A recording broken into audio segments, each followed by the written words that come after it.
Baik, di sini saya akan mewawancarai salah satu saksi ya dengan saudara Satria. Baik, di sini saya akan langsung saja tanyakan, apakah Anda pernah menemui kasus terkait ada orang yang ya kayak promosi door to door ya, mengatasnamakan suatu lembaga, kayak menawarkan stiker sholawat, stiker doa, atau yang paling sering adalah yang menawarkan terkait obat serbuk anti DBD.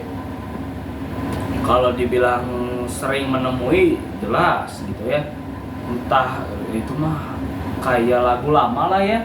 Dari sebelum dari dulu juga sering lah saya juga melihat gitu atau merasakan sedang di rumah tiba-tiba ada yang ngetuk kan ya, ngetuk mengatasnamakan notis kayak dari lembaga ini kayak gini. Nah jadi menjual rasa iba gitu ya, menjual rasa mereka biar kita tuh tergetuk hatinya untuk membeli gitu Ya, kan ya. betul. Banyak saya sering menemui seperti itu.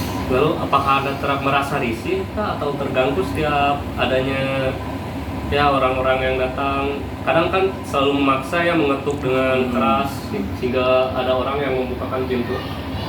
Kalau saya pribadi memang pada awalnya sih saya justru percaya saja lah gitu ya, pada awalnya gitu. Namun dari pernah satu masa di mana modus seperti itu teh dalam seminggu teh ada 2 kali 3 kali malah gitu ya. Jadi ke saya teh apa sih ini teh gitu. Jadi numpuk stiker doa, udah saya mah doa masuk kamar mandi, udah saya punya doa doa masuk rumah, doa keluar WC, aku hantam, saya udah koleksinya saya banyak saya. Ya, betul. Jadi itu yang agak dibilang risih sih ya gimana ya, tapi kayak jadi merasa bingung lah gitu gimana harus mengambil sikapnya kalau misalkan memang ada orang yang seperti itu datang lagi gitu.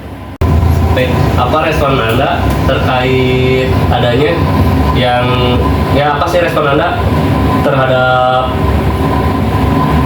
orang tersebut? Kalau respon saya sih sebenarnya itu tadi yang sudah saya katakan, lebih kebingung aja gitu, lebih kebingung bagaimana menyikapinya gitu, karena banyaknya motif dan cara mereka untuk menawarkan dan menjelaskan produk yang mereka jelasin itu memunculkan rasa kesayanya empati gitu, kayak empati yang saya tanya kayak duh kasihan gitu ya, tanpa saya tahu kejelasannya apakah memang benar gitu ya mereka dari suatu lembaga yang memang fokus terhadap hal tersebut gitu atau tidak, kan saya juga tidak tahu kebenarannya. Tapi ya itu tadi yang saya jadi bingungnya ketika dalam 1 minggu ini agak sering nih gitu yang seperti itu. Kalau misalkan sekali 2 kali dalam sebulan ada 2 kali atau sekali mah ya oke lah gitu ya, tapi ini mah agak sering gitu yang dimana mereka menjualnya bukan lebih ke menawarkan banyaknya ya, tapi kayak agak sedikit memaksa gitu. Jadi yang membuat saya kayak walaupun hitungannya misalkan 5.000 gitu ya, tapi kalau sering kan kayak kerasa juga gitu. Jadi saya punya koleksi stiker-stiker doa. Ya betul. Lalu bagaimana harapan Anda terkait ini gitu, kayak apa respon pemerintah lalu pihak berwenang lah? Ya seharusnya gitu ya, kalau memang misalkan dari lembaganya gitu ya memang ada suatu program gitu ya, dan kayak gitu dijualnya atau misalkan memang diprodukkannya lebih baik saja gitu. Maksudnya karena sekarang sudah di era digital, sudah di era yang sudah memang maju akan digitalisasi gitu ya, hal-hal tersebut yang door to door kayak gitu sebenarnya sudah tidak relevan lagi lah gitu kalau menurut saya ya. Sudah tidak relevan, yang memang mereka harus mencoba cara lain lah gitu kalau memang misalkan memang lembaganya ya. Tapi kalau untuk menanggapi hal-hal tersebut seperti orang-orang yang memang oknum mengatasnamakan, itu tadi lembaga yang memang menaungi hal tersebut harus lebih memberikan pengarahan, lebih memberikan sesuatunya supaya kita tahu mana yang lembaga, mana yang memang oknum gitu. Betul. Seperti itu sih kalau menurut saya mah. Lalu apakah Anda merasa adanya kerugian gitu, kayak kerugian waktu atau uang? Kalau misalkan disebut kerugian waktu atau uang gitu, kalau itu mah ya jelas gitu ya. Tapi saya selalu memang gini, memang saya nggak tahu gitu ya motif atau dibaliknya seorang itu gimana gitu. Tapi kan di tiap saya membeli suatu stiker itu ada rasa kayak ya saya ingin bersedekah gitu. Ya. Ada rasa saya ingin bersedekah, ya udahlah gimana itu baik benar atau uangnya digunakan kemana ya itu mah hak gimana dia. Tapi niat saya dari awal ya untuk memberikan, ya untuk bersedekah gitu.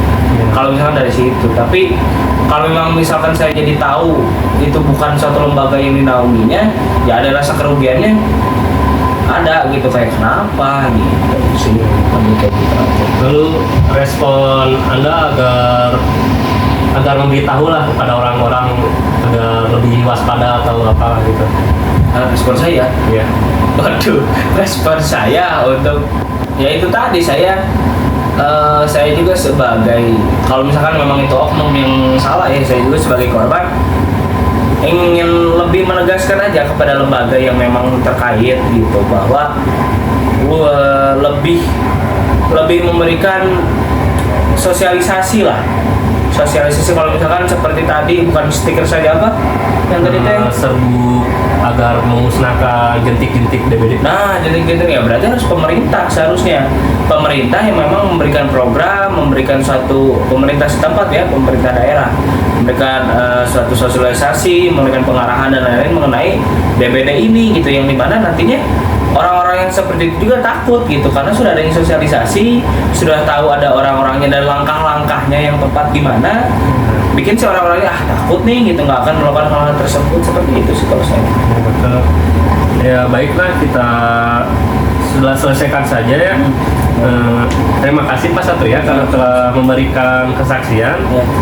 Wassalamualaikum warahmatullahi wabarakatuh. Waalaikumsalam warahmatullahi wabarakatuh. Baik, di sini saya sudah bersama dengan saksi kedua dan narasumber kedua yang silakan perkenalkan diri. Perkenalkan, nama saya Tarik Akbar. Saya penghuni kamar kos Wisma Nur Zaman. Nah, kamu pernah gak sih didatengin sama orang, nah terus orangnya tuh kayak menamakan birokrasi gitu, nah kayak menawarkannya tuh dengan memaksa gitu. Nah, kalau misalkan dengan atas nama, dengan membawa nama birokrasi atau lembaga gitu, belum pernah. Tapi pernahnya yang menawarin makanan. Nah, makanan kayak misalkan tawarin pisang goreng gitu. Baik. Lalu respon kamu ke si penjualnya tuh kayak gimana sih? Respon.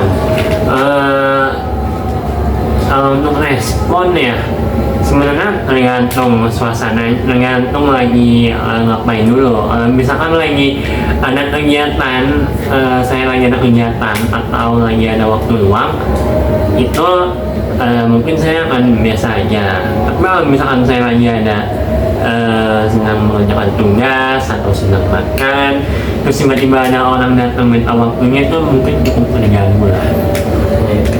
Lalu apakah Anda ada kerugian gitu, merasa dirugikan dalam segi apanya sih? Kalau misalkan lagi ada kerja tugas atau lagi melakukan sesuatu, sayangnya mungkin saya dirugikan dalam waktu sih, mungkin itu sedikit membuang waktu.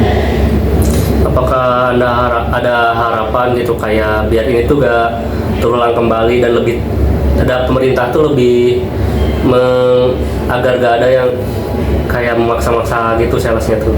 Nah, untuk harapan ini saya berharap sih orang-orang ini janganlah lihat dulu lah kalau misalkan ingin menawar-nawarin barang.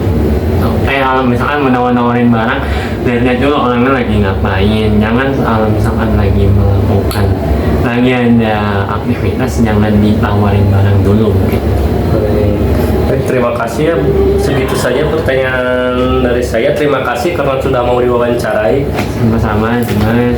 Baik. Assalamualaikum warahmatullahi wabarakatuh.